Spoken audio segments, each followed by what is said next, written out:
specialists here at ADE, and thank you for coming to our information session on our literacy initiative for LETRS.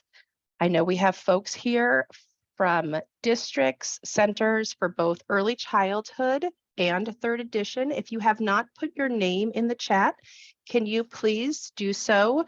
Your name, your district or site, and if you are here for third edition or early childhood.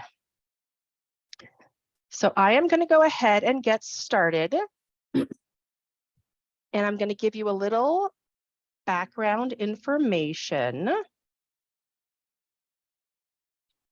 on where we are with LETRS. LETRS is a professional learning experience, and LETRS stands for Language Essentials for Teachers of Reading and Spelling. And the third edition is geared towards our early elementary educators, and we currently have a bit over 2,200 educators enrolled in the third edition. In our early childhood edition, we have about 360 early childhood educators, and we are also rolling out some administrator cohorts where we have about 130 administrators. Our funding for the next school year, we have $2.4 million for third edition, and this is why you are all here, and $1.6 million for our early childhood educators. And in terms of numbers, that means that for third edition, we can have 48 more cohorts. A cohort is approximately 40 participants. And so that equals out to 1,920 new participants getting trained in the science of reading across our state. For early childhood, that equates to 91 cohorts, and that's 3,600 early childhood educators around our state getting trained and giving our youngest learners this strong literacy foundation.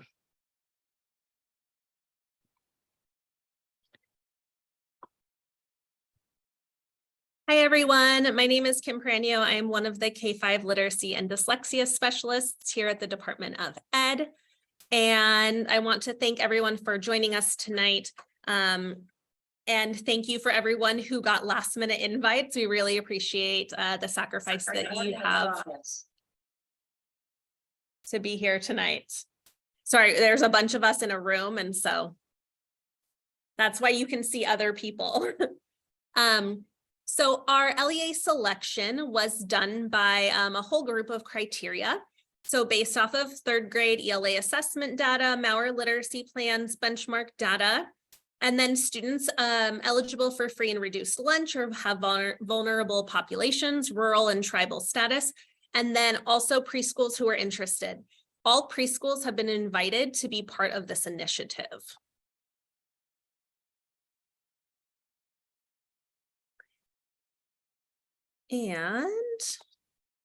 And just as we look at the process that we've gone through so far and our next steps, so we have made lots of calls to eligible LEAs and centers, and then ADE and Lexia will lead informational webinars. We have this one tonight, and we'll have another one in July. And then at that point, we're going to gather points of contact for each district through a survey if that is something that you are still interested in after meeting up with us tonight. And then at that point, Lexia will be in contact with the point of contact and begin rostering and scheduling the LETRS cohorts from there, or the LETRS spots from there. And then Lexia will also reach out to the LEAs to coordinate all of the material delivery. So the process of what we've done so far and where we are going. And I know a lot of you guys have already seen this. We have our fourth grade reading NAEP scores here in Arizona. So we know that Arizona had really no statistical difference pre and post pandemic. But the scores do still show that the majority of students are not reading at grade level here in Arizona. So this just helps to illustrate the importance and urgency of teacher training in how students learn to read and the need for evidence-based curriculum.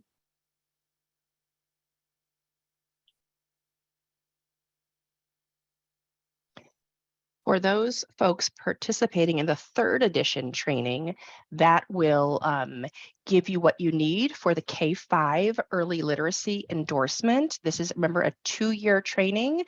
It will also provide the training for the K-3 dyslexia designee. In certification, this removes the deficiencies along with a passing score on the fundamentals of reading assessment. So in addition to this, you would need to take the fundamentals of reading assessment. Early Childhood Edition does not meet these requirements. Excellent information for early childhood educators, but unfortunately it does not meet this requirements for the literacy endorsement.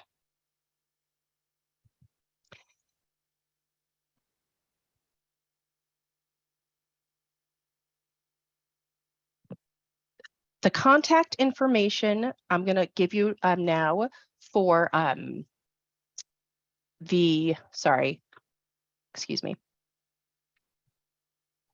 contact information is letters at az.gov. AZE.gov if you are interested in the 3rd edition. That's Kim, or you can reach out to me, which you all have my email for early childhood. And now we're going to pass it over to Kelly Storbo, who is from Lexia. And I'm going to stop sharing my screen.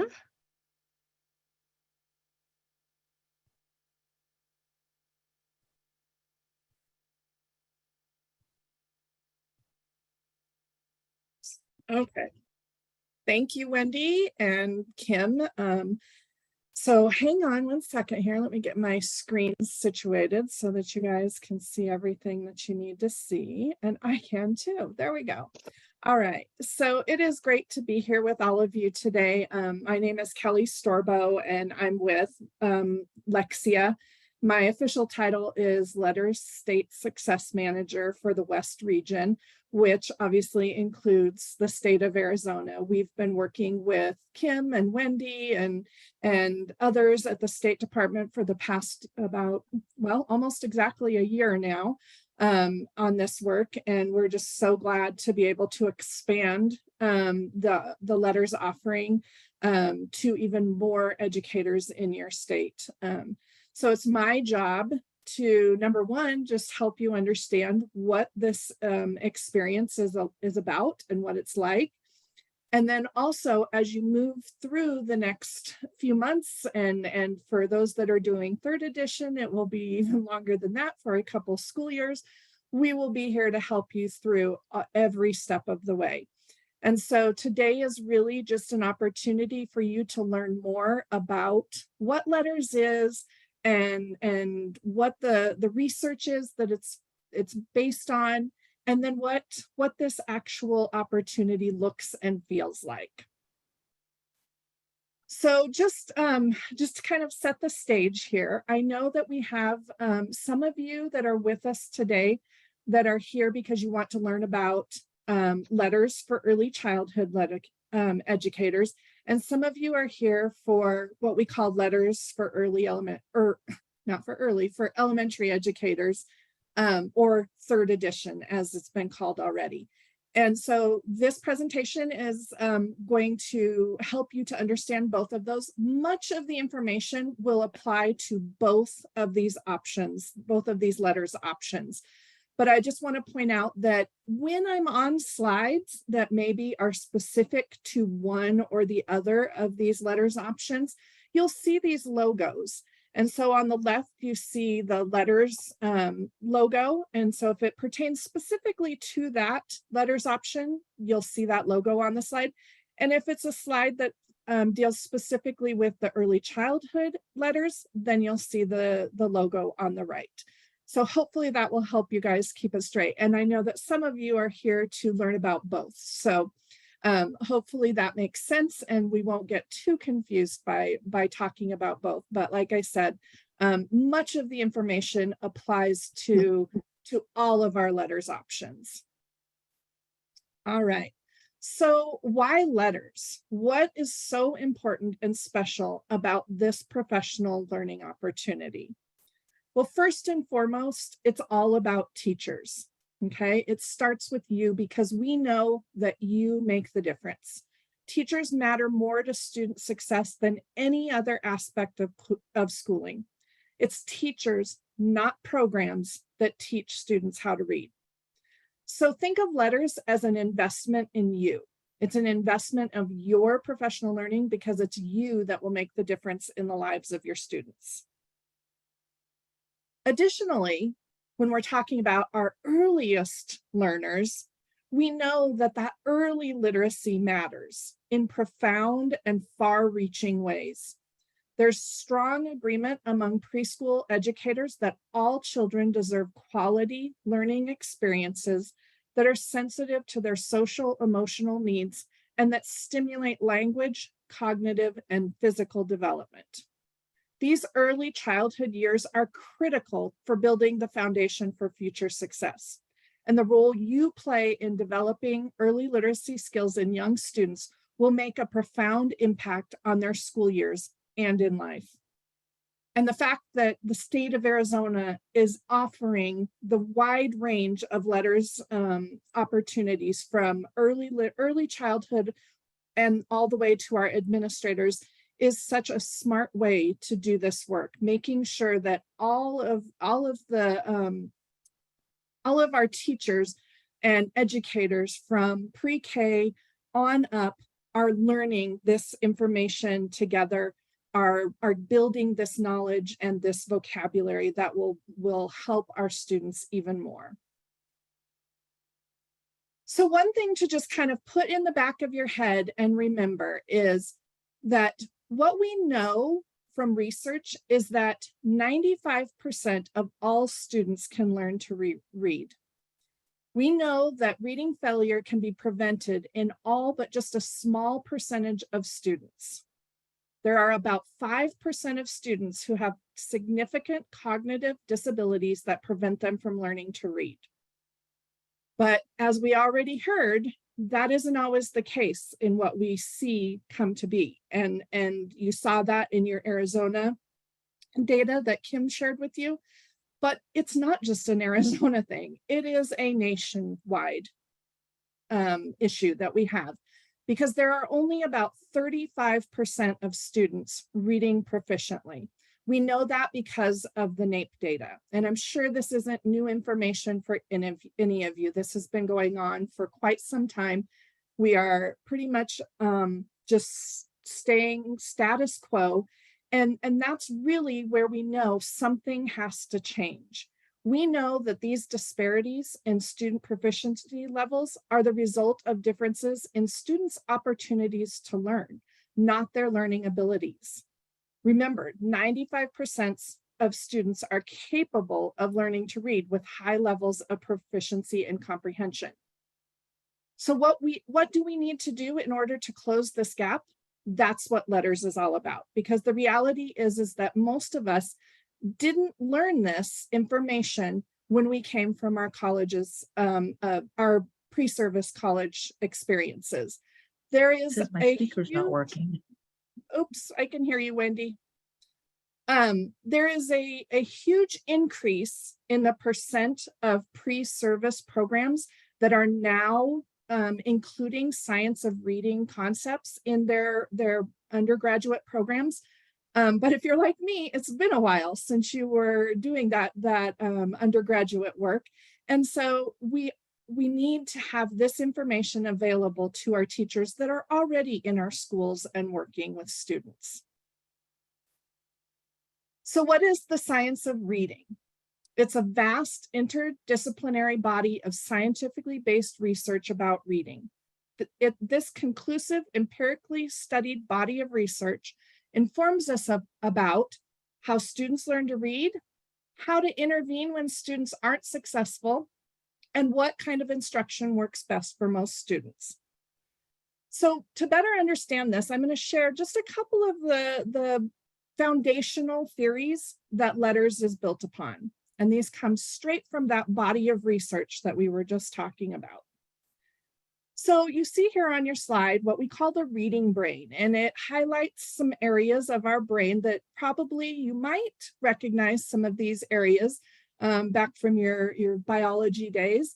But what we know is that we aren't born with the ability to read. It requires us to make some connections in our brains in order to learn to read. And the way to best do that is to provide instruction that ignites these different areas of the brain and connects them as we practice these skills. And so I'm not going to go into a whole bunch of detail here, but you can see that each of the 4 areas of the brain that are pointed out here have some different capabilities. And each of those is where we need to connect the dots, if you will, or connect those areas of the brain in order to make sure that our brain is now wired to learn to read. And this requires instruction that activates those networks, those networks in our brain, and make sure that our students have the best instruction they can to make that happen. The second theoretical underlying, I'm struggling with my words today, I apologize. So let me start this slide over again. This next theoretical theory is the simple view of reading. And you may have heard of this before. This was created by Goff and Tunmer in 1986, and it serves as a broad reference for the complexity of reading. We can all agree that reading comprehension is the ultimate goal of reading, so let's start there. According to this model, reading comprehension is the product of 2 domains, word recognition and language comprehension. If a student is proficient in both word recognition and language comprehension, the result is reading comprehension. But you might notice as I clicked in these numbers that if a student is not proficient in word recognition, but is good in language comprehension, the student still will not be able to comprehend what they read. So think of a student that when you read a story out loud, they can retell it and they know all the things that happened in the story, and they can make predictions, and they can tell you all about what they just heard. But when you put a book in front of them, they can't pull those words off the page. Thus, they would not be able to comprehend what they read. Likewise, if we have a student that is proficient in word recognition, but lacks language comprehension, the result is the same. They're unable to comprehend. So again, think about your students. You might have a student that can read and pull those words off the page, but when you go to ask them questions about what they've read, they may not be able to answer, or they can't tell you the sequence of what happened in what they read. That is still the same result. And that's the reason that this model is depicted as a multiplication problem. You have to have both in order to get that end result. Now, this is a really simple way to think about a very complex process. So let's dig in just a little deeper to think about what are all the skills that go into these 2 domains of word recognition and language comprehension. And that brings us to Scarborough's reading rope. This was developed in 2001 by researcher Dr. Hollis Scarborough, and she used the metaphor of a rope with its many strands to explain the complexity of reading to parents and educators. The model illustrates the progressive, excuse me, the progressive interweaving of the skills needed for proficient reading. Now, as you look at this, you'll notice something familiar. You'll see down at the bottom, the word recognition, the blue strands. That was that one, the domain on the left-hand side of our simple view of reading. So what goes into word recognition? We need to have phonological awareness, we need to have decoding ability, and we need to have sight recognition ability. And those skills brought together and become automatic are help make that side of the rope stronger. And the goal with those skills is to be automatic in those skills. And then if you look at the top half of the rope, we've got the language comprehension strands. All of those things that you see there, background knowledge, vocabulary, language structures, and so on. All of those are skills that we want to continue to work on, not just in certain grade levels, but honestly, that piece of the rope is a lifetime endeavor. We come to school with language skills already, and as adults, we are still adding to our background knowledge and our vocabulary and our understanding of different genres. So that side of the rope is a constant work in progress, but we have to start at a very young age. It starts at birth and goes all the way throughout our lives. And we want those skills to become increasingly strategic.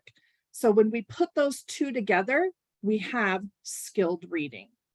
So these quick little views into some of the foundation of all that LETRS is built on. We know about what is happening in our brain when we learn to read, and we know what we have to provide in instruction in order to connect those different areas of our brain. We understand what it takes, word recognition and language comprehension, in order to be able to comprehend what we're reading. And finally, we know all of those individual skills that have to be built up over time to make sure that we can become skilled readers. And these models are the models that all of our LETRS work is founded on. And you will hear about each of these models over and over as you work through your LETRS experience. So speaking of that, let's dig into what is LETRS a little bit more. You already know that this is a professional development opportunity. It provides you with an understanding of the research behind reading development. It gives you an understanding of the language structure of English, and you're going to learn all about the best practices of structured literacy instruction. So here's one of those times where I'm talking specifically about LETRS for elementary, or that third edition. So LETRS stands for Language Essentials for Teachers of Reading and Spelling. This program is authored by Dr. Louisa Moats and Dr. Carol Tolman, and it's a professional learning experience that bridges deep, meaningful research into practical classroom success. It provides educators with the science of reading, depth of knowledge, and tools to teach language and literacy skills to every student. Now, here's something really key to understand. LETRS is not a program. It's not a curriculum or an intervention. LETRS is not something that you do with students. It's knowledge that you gain as a professional in order to provide the best instruction that you can, to understand how to connect what you know to assessment information about your students, and to make the best decisions you can for your students. The other thing to note is that LETRS is program agnostic professional learning. And by that, we mean we're not saying use this program or that program. You, again, are gaining knowledge that is going to make you a better consumer of the programs that you do have and the resources that you use. Remember, LETRS is an investment in you. Now, just a little bit more about LETRS for early childhood. The acronym is the same, so we're still talking Language Essentials for Teachers of Reading and Spelling. In addition to Dr. Louisa Moats, Dr. Lucy Hart-Paulson is she's the main author of this particular LETRS option. She's a recognized authority in early childhood education. So again, LETRS for early childhood is a professional learning journey to deepen your own expertise and understanding to help young children to develop the early literacy and language skills needed in preschool and into kindergarten. The more children know about language and literacy before they begin kindergarten and first grade, the better equipped they are to succeed in reading and beyond. Letters for Early Childhood is not a curriculum, just like we said before. It's not a curriculum that teaches students how to read. Rather, the content describes the research and translates the findings into everyday routines and effective practices for early childhood classrooms. So once again, this is all about you as the educator and giving you the knowledge that you need to serve your students the best that you possibly can. In both cases, we have each of these programs is founded in the pillars of literacy, or the essentials of literacy. So phonemic awareness, phonics, fluency, vocabulary, and comprehension. And then additionally, you're going to get information about writing, spelling, and oral language. It's founded in that big five that we know about what is essential in literacy instruction. So LETRS includes 4 essential elements for literacy success. The first is it teaches the complex cognitive science of how a child acquires literacy. It helps teachers transfer that research into classroom practice. It enhances the teacher's overall effectiveness, which transforms instruction that results in improved student outcomes. We believe all children can learn to read and all teachers can learn to teach them. So what does it look like? What is going to happen when you start engaging in this learning? So let's talk about the key course components. So again, this is for our 3rd edition or our elementary educators option. LETRS, this version of LETRS is organized into 2 volumes consisting of 8 units in total. Within those 8 units, all essential components of literacy instruction are taught. The comprehensive 2-year course of study teaches the how, what, and why of literacy acquisition, leading to improved literacy instruction and positive long-term systemic change in literacy outcomes. So you can see there on the screen, year 1 is volume 1, year 2 is volume 2. And then to kind of help you see it even clearer, we're going to take it back to that reading rope and show you that volume 1 or year 1 is all about that bottom half of the rope, all about that word recognition and the foundation that we've talked a little bit about. And then in year 2 or volume 2, you'll kind of switch focus up to the top half of the reading rope where you will learn all about the language comprehension strands. Now in LETRS for Early Childhood, it is organized around 4 units, and each unit is centered on one essential topic. In Unit 1, you look at the research, policies, and standards that inform early childhood education.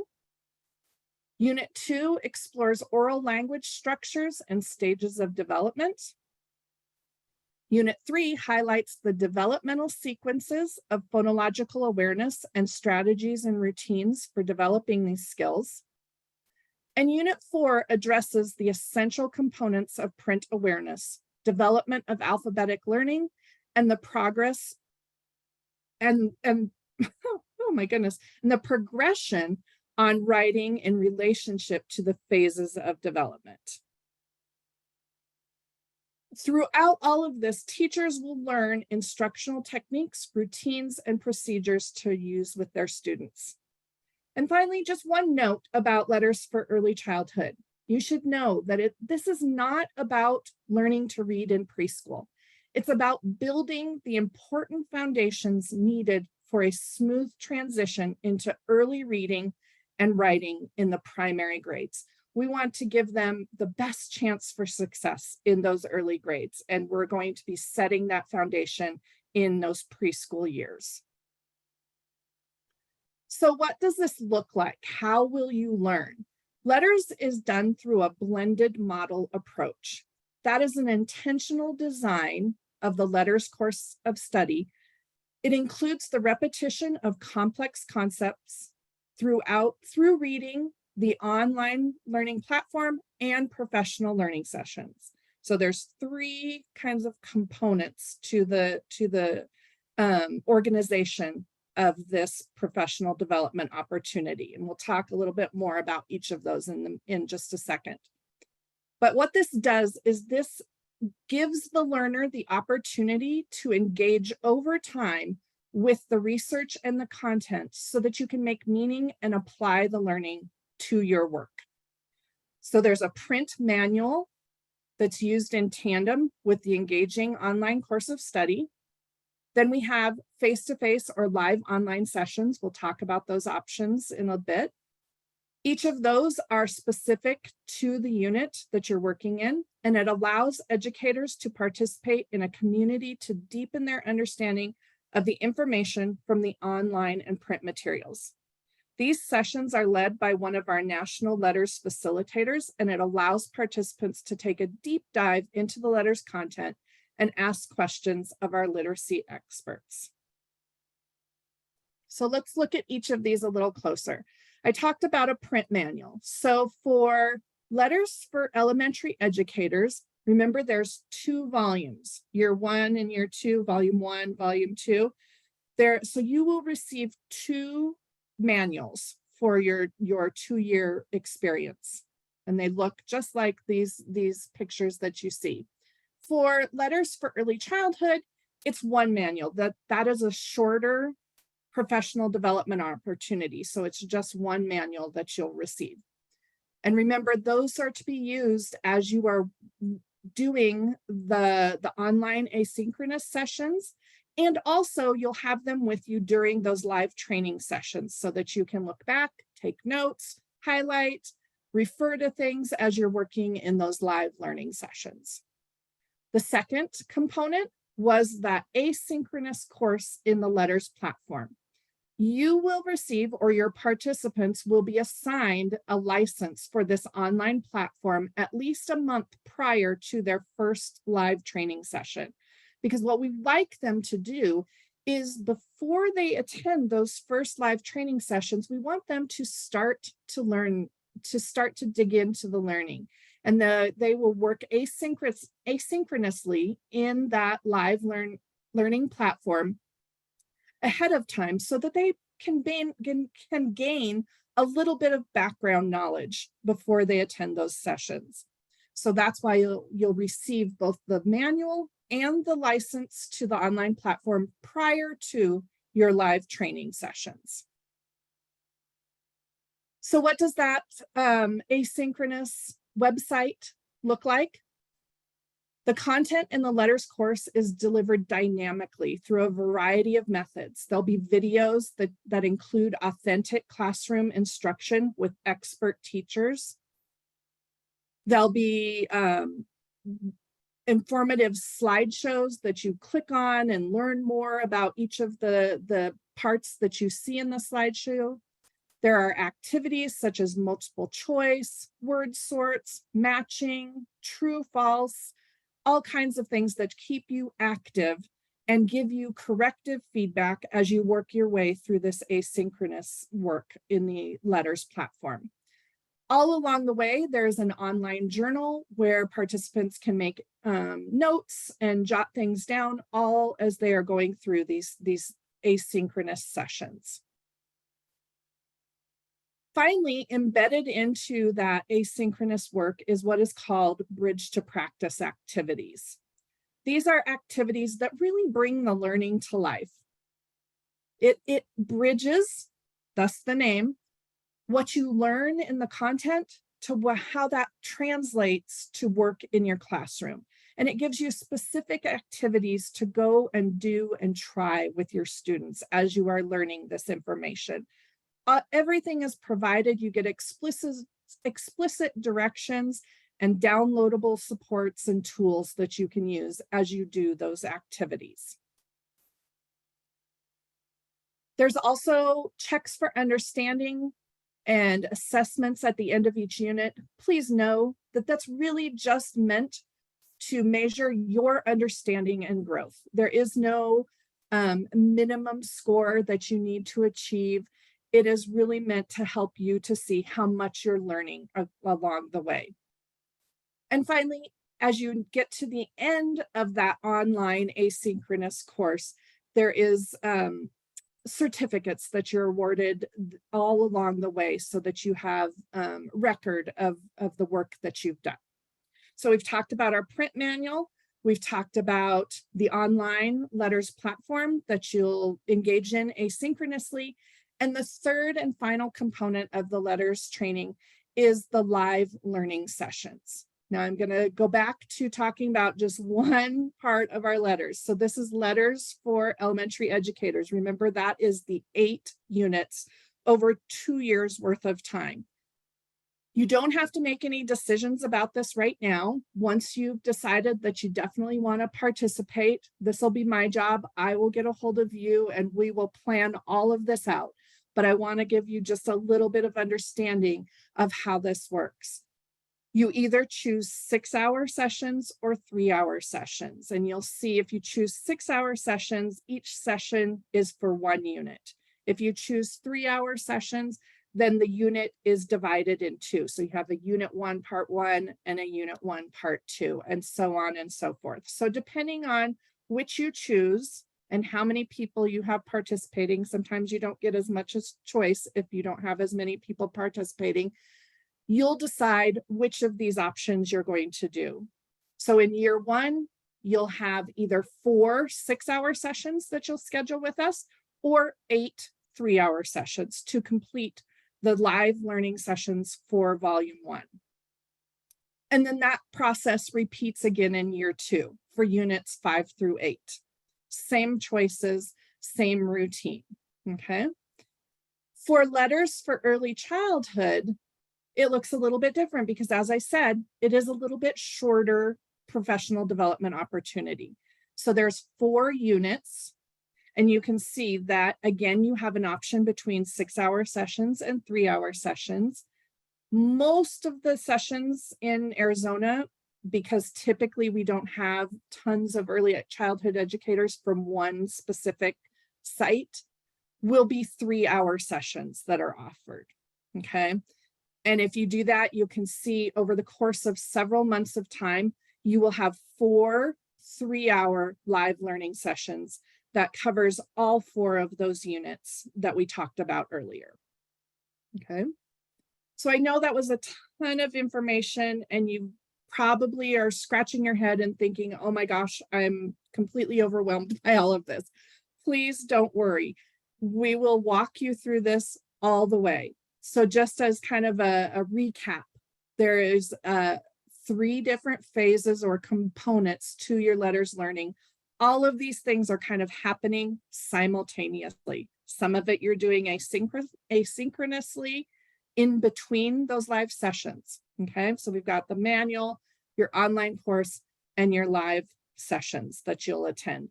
And then embedded into all of that are those bridge to practice activities that help teachers really bring what they're learning to life in their classrooms.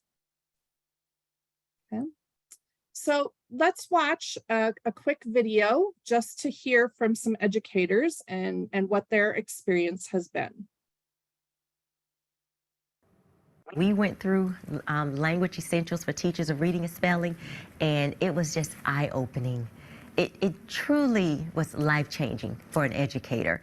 I realized immediately that this is something that our teachers are missing. And I'm not just talking about Hilldale teachers, I'm talking about teachers everywhere. The first day I was just gaining so much knowledge and I thought, well, how is this really going to change me? And then I went back to the classroom and noticed that right away it was making a difference in my classroom. The LETRS training made me realize how little I really knew, even with a master's degree in reading. It helped my teaching drastically. I was able to explain to kids why we spell the way we do. I knew more about phonemic awareness and phonics. I just felt like there were a lot of holes for myself that I was able to fill. to be able to access cutting-edge information in our own rural school through this program has been really valuable for people. LETRS really opened my eyes, and especially for kids who struggle with reading. It's a great enhancement to what I was already doing. It helped fix the things I wasn't doing right. And I think it's really helped our students and our staff. I think our staff feels really good about it. It is the tool to change lives and change communities.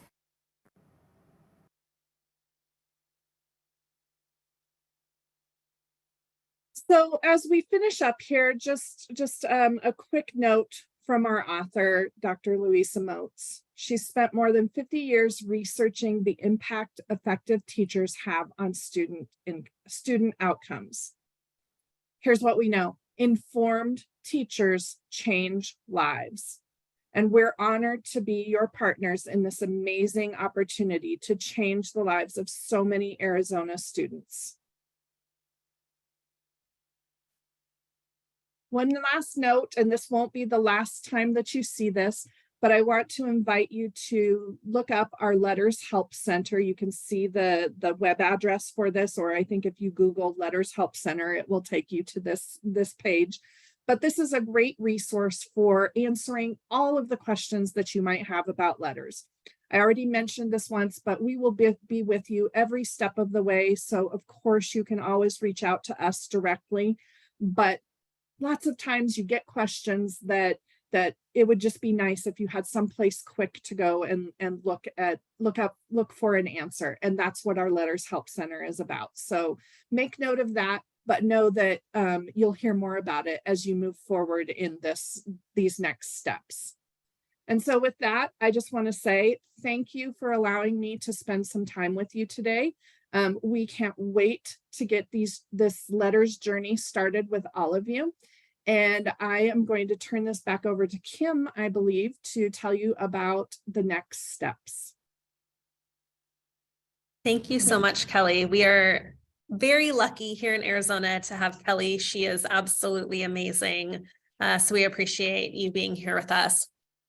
So the email that you got from either Wendy or I has a survey link at the bottom, a Microsoft form. If this is something that you go back and your center or your district or charter is like, yes, we want to move forward, then we ask that you fill out that form. That form, Kelly has access to that form as well as us at ADE. And then we're able to move forward with that process from there. If you're thinking, you know what, this is not the right time, or, you know, we don't want to participate, you can shoot us an email and say, you know, maybe next year contact me, or we're just not interested right now, and then you don't have to fill out the form. Right now we have slotted on our calendar to have our next meeting, I believe July 20th, but you will get an email a couple of weeks beforehand just to confirm that as we work through our summer schedules, things like that. I appreciate all the comments in the chat. Hopefully I was able to answer everything. I made lots of notes, so they are all on our spreadsheet. And moving forward, do you guys have any questions for us? We've got a little bit of time.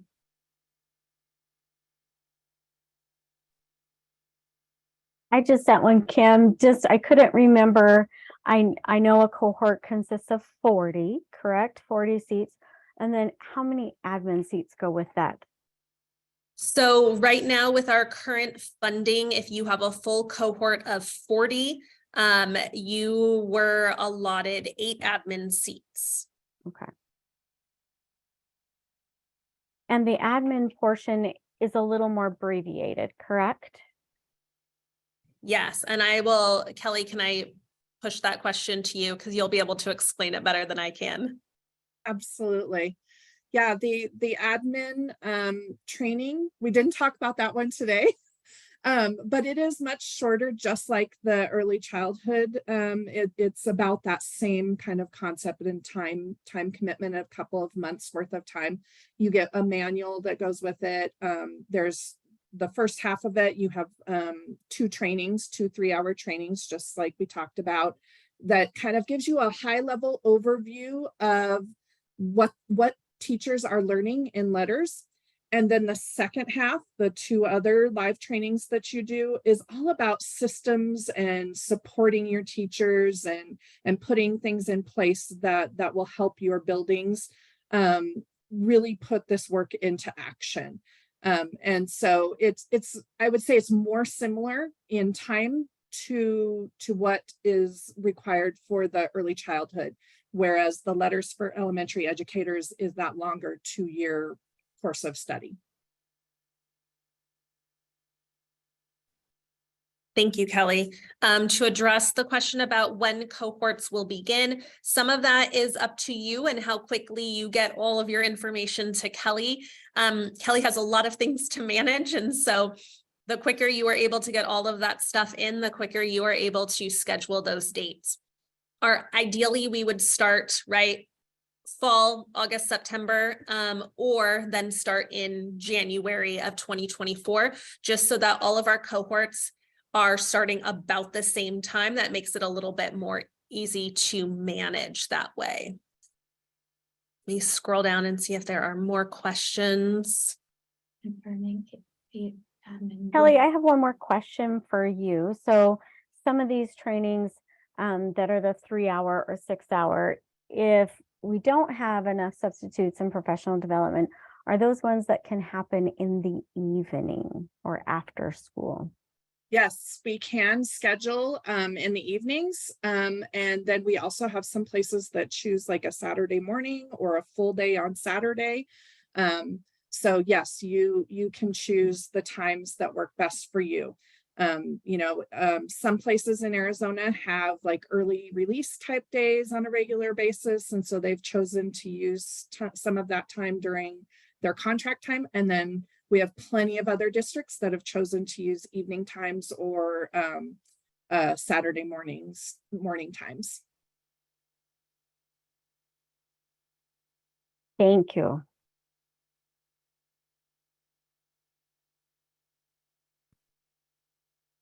Any other questions? You guys are welcome to unmute. Kim, this is Mary. When you said that there are 8 admin slots, is that the 40 plus the 8, or is that 8 included in the 40? So that is 40 for 3rd edition, and then 8 admin for the principal's primer. Kim, this is Michelle. I have a question.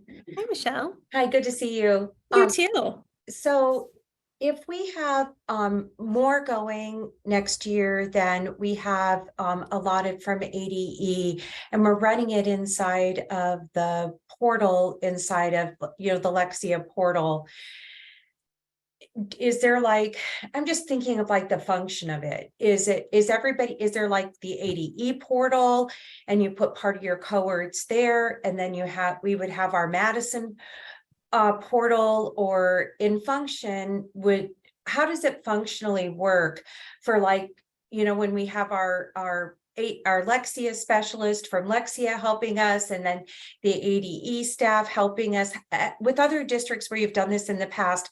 How does that work in function if we elect to move forward? Kelly, that's for you. I want to make sure that I understand your question, Michelle. Are you referring to Lexia as some of the other programs that Lexia offers, like Core 5 and Power Up, or just that you are offering additional LETRS training beyond what ADE is providing for you? Kelly, thank you for asking. No, we're doing the same thing. We just have more people that are going to go through the exact same program. Then we're really thankful for being considered for these licenses through ADE, but we need to train more people next year. And so you can understand, then essentially we've been coordinating this through Lexia already for the fall. And so then when Kim called, you get it. So we're just trying to picture the living functioning, how this has worked with other districts that probably did it in the past.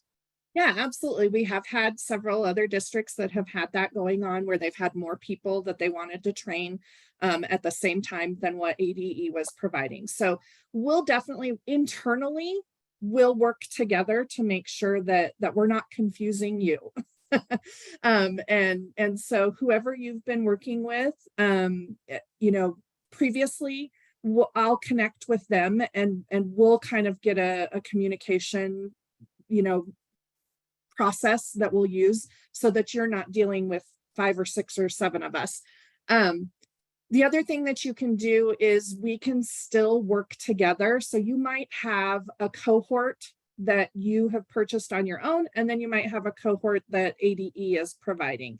And we can even schedule those together. They would still be separate cohorts, but you can choose the same days and times if you want those to be happening concurrently.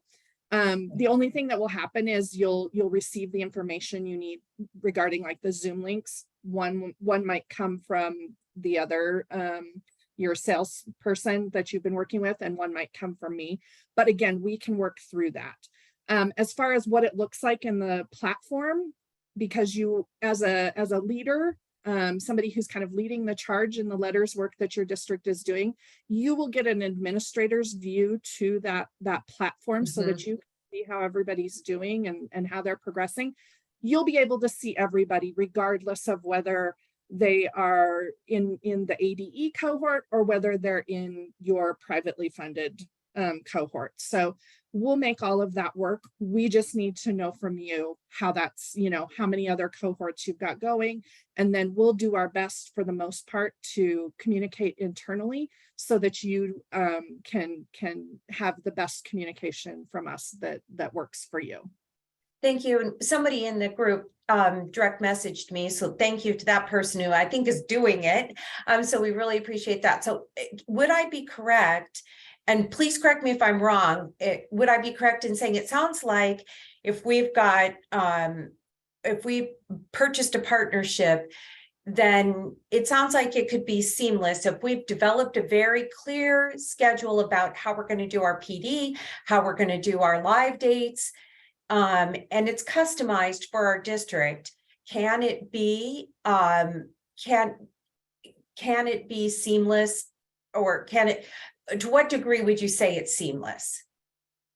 I mean, I think it really depends on how much information you're willing to share about both sides of it. But honestly, what we can do is when we get to that point, Michelle, we can have a meeting that includes you as well as myself and your sales partner that you've been working with, so that we can all kind of work together on how to make this as seamless as it possibly can for you guys. Thank you. I really appreciate your honesty. Absolutely. I think we have some questions about the early childhood cohorts. Stephanie, what else did you want to know about the early childhood cohorts?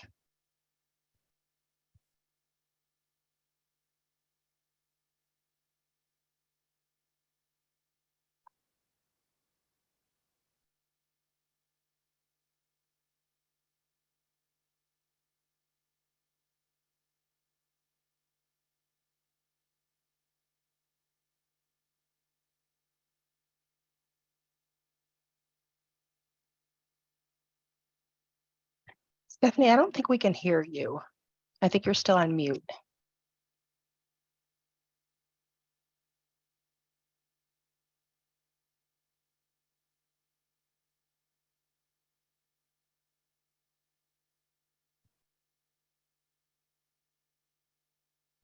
Okay, can you hear me now? Yes. Okay, sorry, I had to put my headphones on for it to work. Oh, that's okay. So I am in rural Arizona, so we're in Prescott Valley, Dewey, Humboldt. I have about 20 to 24 staff members. And just kind of wondering about how that cohort would look for me being rural and with about 20 to 24 staff members. Kelly, do you want to speak, or do you want me to? Sure. So Stephanie, we'd have probably two options for you. One would be to find another small group that maybe, 5 to 10 people to build a cohort just with your folks and maybe one other group. And then we could work together with you and that one other group to schedule a cohort specifically for your participants if you feel like all 24 or 25 of your people will be participating. You're close to that level. We said a cohort is 40 people, but you have to have at least a minimum of 30. And so that's why that made me think of that we could maybe just take you know, a smaller group of, you know, maybe 6 to 8 people from somewhere else and add them together. And then you guys could create your own schedule. The other way that it will go, and this is really how most of the EC cohorts will work, is we will create what we call a general cohort schedule. And there will be a multitude of options for people to choose from. And so if you don't want to schedule your group all together, we'll just put you in as a part of the general cohorts. And once we have that scheduled, then your folks will receive a registration link from us, and they'll be able to go in and pick the dates and times that work best for them. And we will, like I said, we've got plenty of options. And so we'll schedule some during the day, some in the evenings, maybe even some on Saturday mornings, like we said, so that everybody can choose the dates and times that'll work best for them for each of those 4 3-hour sessions that they need to attend. So once we know from all of you how many folks you want to train, then that will help Wendy and I kind of work through how to build those cohorts. And if we can match up some folks to build, you know, kind of a cohort that sets its own schedule, or whether you'll be a part of those general cohort options where your folks will get to choose the dates and times that work best for them. Does that help answer that question? Yeah, that does help. And I just wanted to just make sure of one more thing, and that is I have classified and certified staff on my campus. And okay, okay, Wendy's giving me the 2 thumbs up. I want everybody's trained. If we're gonna do it, we're doing it all together. So everybody's on the same page. Thank you for that. I'm going to put in the chat the link to our ADE K-5 literacy endorsement that will be able to answer further any questions you have on that literacy endorsement. I know I answered it in the chat, but you can always refer to that as well. We are just about out of time for our first informational meeting. Any last questions that we can answer?